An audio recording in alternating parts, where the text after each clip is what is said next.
Hello doctors, कैसे हो आप लोग? चलो ग्रेट, शुरू करें लेक्चर आज का। तो हमने देखा नीट के एग्ज़ाम में टाइम की बहुत कमी होती है, होता है ना ऐसा।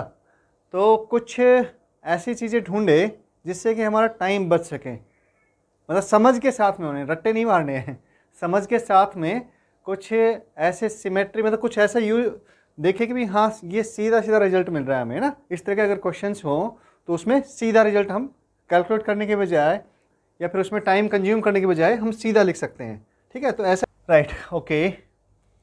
पर क्या आपको लगता है कि क्वेश्चन इतने सीधे पूछेंगे, कोई ट्विस्ट नहीं करेंगे? कर सकते हैं, कर सकते हैं कि नहीं कर सकते? बिल्कुल कर सकते हैं। तो ट्विस्ट किस तरह का डाल सकते हैं? ट्विस्ट डाल सकते हैं इसमें, देखो अगर हम इसकी बात करें, चलो अब अपोजिट चलते हैं, राइट ओके। पिछले लेक्चर में देखा कि हमने सभी अगर सिमेट्री का यूज हम कैसे करते हैं। अब हम क्या कर रहे हैं कि अब हम अपोजिट चल रहे हैं। अगर हम बात करें, देखो सारे चार्ज रखे हुए इस पर, ठीक है, तो क्या हो गया, सेंटर पे ई नेट 0, एफ नेट 0। अब हम ये कह रहे हैं कि चलो ये चार्ज मैंने हटा दिया, इस पर से ये चार्ज हटा दिया मैंने। हेक्सागोन के केस में एक चार्ज हट गया है, ये वाला, ठीक है। अब इस पर ई नेट कितना होगा, ई नेट। अगर क्वेश्चन थोड़ा सा अच्छा बनाना है तो इस केस में पूछेगा कि आपका ई नेट अब कितना होगा। अब तो फंस गए, हो गया कि नहीं हो गया? या फिर ई नेट कहाँ पर, सेंटर पर, एट सेंटर, एट सेंटर। तो ये हमने देखा कि ये जो चार्ज कैसे करेंगे, इस तरह के केस को कैसे डील करेंगे। ये हमारे पास में चार्ज है सपोज, राइट, यहाँ पर, तो यहाँ पे हमें पता है सेंटर पे 0 हो जाता है, हो जाता है कि नहीं हो जाता? इसका मतलब, और इसकी वजह से जो ई है यहाँ पर अगर हम चार्ज रख दे इधर, तो इसकी वजह से ई कहाँ लगेगा, इस पर लगेगा, राइट। तो इसका मतलब इसकी वजह से, यानी कि बाकी सब का जो भी कुछ इफेक्ट आ रहा था वो इसके बराबर आ रहा था, इसके अपोजिट डायरेक्शन में ना। हम बाकी को भूल जाते हैं। नेट जो लग रहा है, अब ये चार्ज नहीं है तो नेट किधर होगा, ये वाला नेट होगा बेटा, होगा कि नहीं होगा? क्यों? क्योंकि ये चार्ज रखने से ये बैलेंस हो जाता है, और इसकी इस चार्ज रखने से सेंटर पे हमें बताया कि ये वाला डायरेक्शन में क्या लग रहा है, ई लग रहा है, इस चार्ज की वजह से, अगर ये सेम चार्ज है तो। समझ आ रही बात? यानी कि इस चार्ज की वजह से जो भी कुछ, इनकी वजह से, पांचों की वजह से जो भी कुछ आया उसको ये सिंगल चार्ज बैलेंस कर रहा है। अच्छा, ये सिंगल चार्ज इतना पावरफुल है? अरे ऐसा कुछ भी नहीं है। अगर हम ये बाकी को रख ले, इसको हटा दे, तो इसकी कहानी भी वही होगी। जो नेट आएगा वो इसकी तरफ ही आएगा, जो कि ये बैलेंस करेगा, राइट, प्लस है ना। हाँ, इसको हटा देंगे तो इसकी तरफ नेट आएगा, बाकी को बचा हुआ नेट, तो वो इसको बैलेंस करेगा। जनरली क्वेश्चन इतना ही है, इससे ज़्यादा कॉम्प्लेक्स क्वेश्चन आपके नहीं बनाएंगे नीट में, ठीक है। हाँ, इवन जेई में भी ऐसे ही इतने ही कॉम्प्लेक्स करते हैं, उससे ज़्यादा कॉम्प्लेक्स नहीं करते। तो अगर हमें पता है कि भैया ये डिस्टेंस हमारी, ओके, ज्योमेट्री का यूज करके हम ये डिस्टेंस निकाल लेंगे। कौन से डिस्टेंस? हम ये डिस्टेंस निकाल लेंगे। हमें ये पता होना चाहिए कि सेंटर, वर्टेक्स से सेंटर की डिस्टेंस क्या है। अगर ये आर है सपोज, है ना, और ये भी कितनी होगी, ये भी आर ही होगी बेटा, ठीक है। तो यहाँ पर हमने जो चार्ज रखा प्लस क्यू, इसका जो सेंटर पे क्या रहेगा, इलेक्ट्रिक फील्ड रहेगा, वो आपका नेट के बराबर हो जाएगा। सिंपल, सिंपल है कि नहीं है? ज़्यादा सोचना पड़ रहा है? कुछ भी नहीं, बिल्कुल सिंपल सी बात बता रहा हूँ मैं तो, है ना। क्योंकि ये मिसिंग है और इसकी वजह से सेंटर पे, अगर ये होता तो सेंटर पे 0 होता। इसका मतलब नेट सबका इफेक्ट कितना आ गया कि भी इसकी वजह से जो कुछ लग रहा है उसके अपोजिट डायरेक्शन में है नेट, राइट, क्लियर है ना। हाँ, तो ये क्या हो जाएगा, के क्यू बाई, अगर ये डिस्टेंस r है तो ये r², और कहाँ से होगा, अलोंग दिस डायरेक्शन। हम ये अगर एक इसका नामकरण जो भी कुछ कर दें तो उसके हिसाब से हो जाएगा, ए बी सी डी। तो ये O है सेंटर पे, अलोंग, अगर ये क्या है, ये A है, ये B C D E F, right. So along OE कर देंगे, अलोंग लिखा होगा ऐसे ही, अलोंग ए OE, O सेंटर है ना, हट जाओ भाई, हाँ, OE, ये आंसर हो जाएगा आपका, राइट।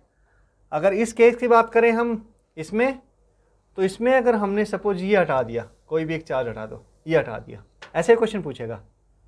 अगर ये नेगेटिव होता तो क्या होता, नेगेटिव होता तो ये हो जाता, अलोंग ओ बी, क्योंकि इधर होता, और इन सब ये सारे नेगेटिव होते तो, है ना, हाँ, नेट इधर आता है, इनका सब नेगेटिव होते तो उसको बैलेंस करता।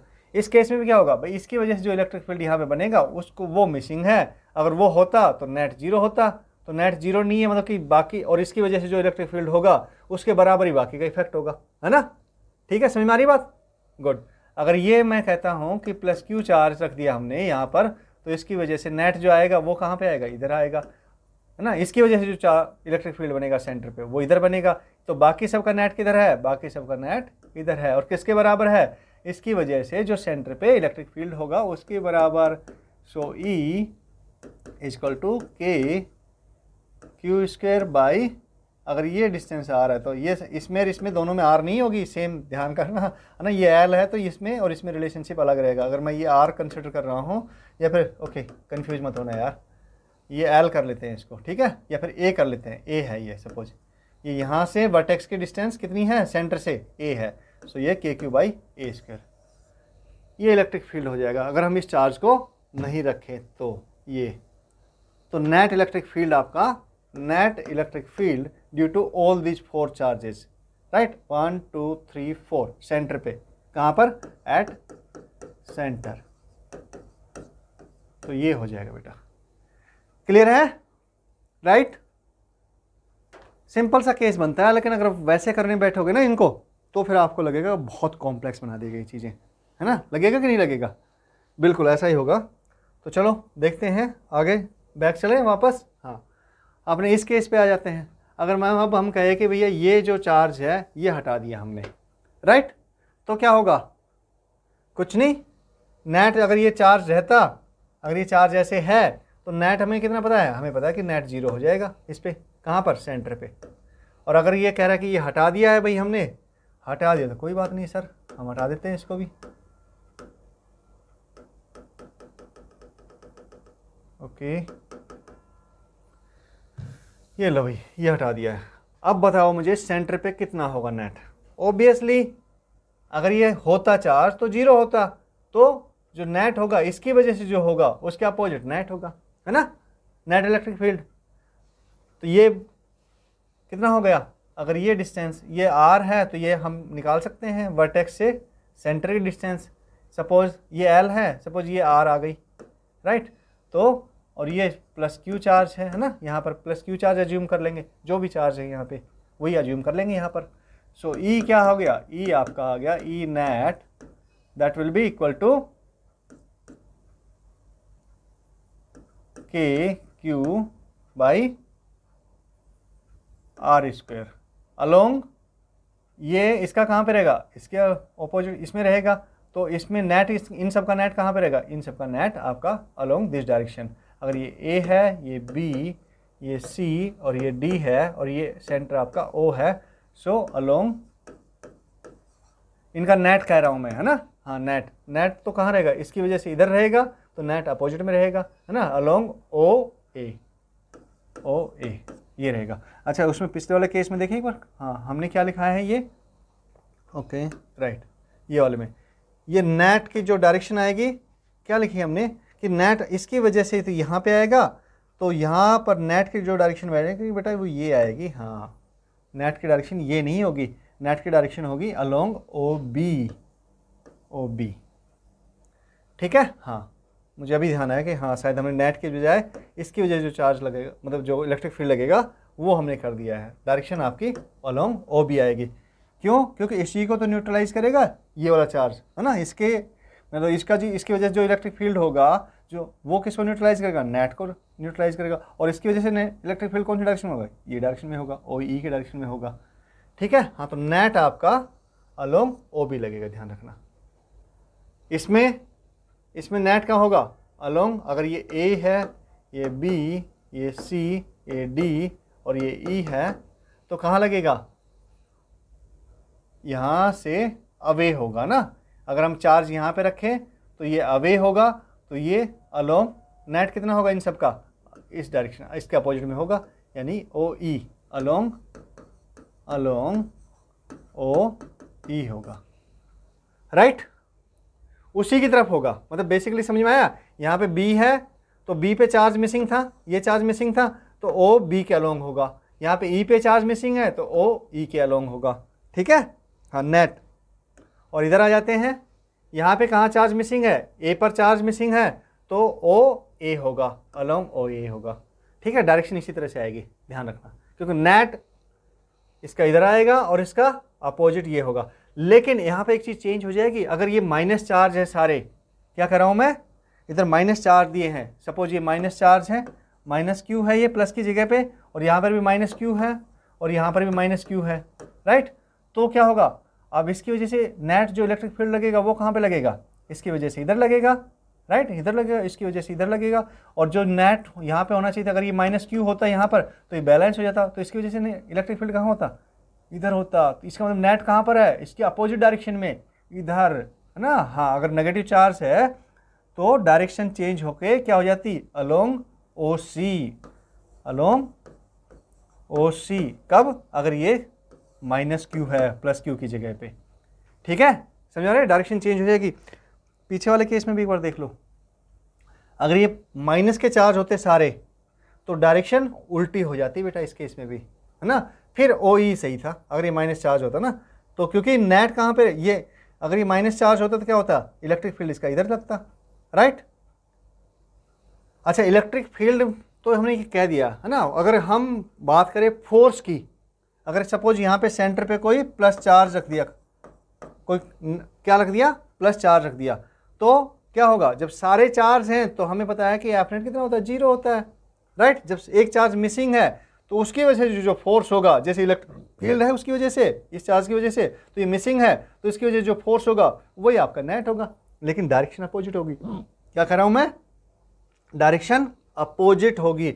अगर ये प्लस चार्ज है, यहाँ पर भी प्लस चार्ज रखा है, तो ये फोर्स इस पर कहाँ लगेगा, ये अलोंग दिस डायरेक्शन लगेगा। यानी कि किसको न्यूट्रलाइज कर रहा है, ये सब बाकी को, तभी तो 0 होगा ना, सेंटर पे 0, बाकी सब की वजह से जो भी कुछ फोर्स लग रहा है उसको न्यूट्रलाइज करेगा। तो बाकी सब की वजह से फोर्स कहाँ लग रहा है, यानी इसकी अपोजिट डायरेक्शन में और सेम मैग्नीट्यूड का, तो बाकी सब की वजह से यहाँ पे लग रहा है फोर्स, राइट। इलेक्ट्रिक फील्ड और जो आपका इलेक्ट्रोस्टैटिक फोर्स है यानी कूलॉम फोर्स है, उसमें कोई अंतर नहीं आएगा, डायरेक्शन भी सेम डायरेक्शन में लगेगा, बस वैल्यू में चेंज हो जाएगा, के Q into Q naught upon वही आर स्क्वायर, ये नेट फोर्स आएगा। डायरेक्शन क्या होगी, डायरेक्शन आपकी पॉजिटिव चार्ज है तो उसी के हिसाब से आएगी, इलेक्ट्रिक फील्ड के हिसाब से आएगी, नेगेटिव चार्ज है तो उल्टी हो जाएगी। डायरेक्शन का जरूर ध्यान रखना बेटा, ठीक है, डायरेक्शन में भी कंफ्यूज कर सकता है, राइट। अब इस पे भी देख सकते हैं, सेम केस जो यहाँ पे ट्रू है वही सेम केस ऐसे कर देंगे, कर सकते हैं ना। अब तो थोड़ा काम तो आपको भी करना है यार, सोचने का काम करोगे तभी दिमाग में बैठेंगी चीज़ें। अगर हम बात आगे करें किसके, इक्विलेटरल ट्रायंगल की बात हम करते हैं, तो अगर हम बात करें कि भाई यहाँ पे एक चार यहाँ पे दिया हुआ है, राइट, और इधर हटा दिया है, इसको मिसिंग कर दिया है, पर इसको तो सीधा भी कर सकते हैं, ट्रायंगल के वे से भी कर सकते हैं। अगर इक्विलेटरल ट्रायंगल दे दिया है तो हम ये देख लेंगे कि भाई इसकी वजह से जो इलेक्ट्रिक फील्ड था वो नेट को न्यूट्रलाइज करेगा, वही कॉन्सेप्ट, सेम कॉन्सेप्ट, ठीक है। अगर फोर्स की बात करता है, यहाँ पे कोई टेस्ट चार्ज रख देता है प्लस या माइनस, तो जो फोर्स है इसकी वजह से जो फोर्स आएगा, इसकी वजह से जो फोर्स आएगा वो उस नेट फोर्स को न्यूट्रलाइज करेगा, कैंसिल आउट कर देगा, राइट। तो ये सिंपल कॉन्सेप्ट है, अगर आपको समझ में आ गया है तो आपका टाइम काफ़ी सेव हो सकता है। अगर इस तरह का क्वेश्चन आ जाता है सीधा क्या करेंगे आप, टिक कर सकते हैं। पहला वाला जो केस था जिसमें कि सभी चार्ज रखे हुए हैं सब वर्टेक्स पे, तो उस केस में क्या होगा, सेंटर पे अगर पूछ ले तो 0 आएगा, सिंपल। और दूसरा जो थोड़ा सा ट्विस्ट करते हैं क्वेश्चंस को, उसमें क्या होता है, उसमें अगर आपका एक चार्ज हटा देते हैं वर्टेक्स से, एक वर्टेक्स से कोई चार्ज हटा दिया, उस केस में पूछते हैं कि भाई नेट कितना होगा, तो नेट क्या करता है, उसको बैलेंस करता है। सिंपल कॉन्सेप्ट है बेटा। तो होप कि आपको थोड़ा समझ में आया है, अच्छा लगा है ना। हाँ, तो ऐसे ही और कॉन्सेप्ट सीखते रहेंगे हम। अब तो एग्ज़ाम भी नज़दीक आता जा रहा है, टाइम लिमिटेड ही है, तो फटाफट सीखते रहिए, प्रैक्टिस करते रहिए, आपका एग्ज़ाम अच्छा ही होना है। चलिए, wish you all the best.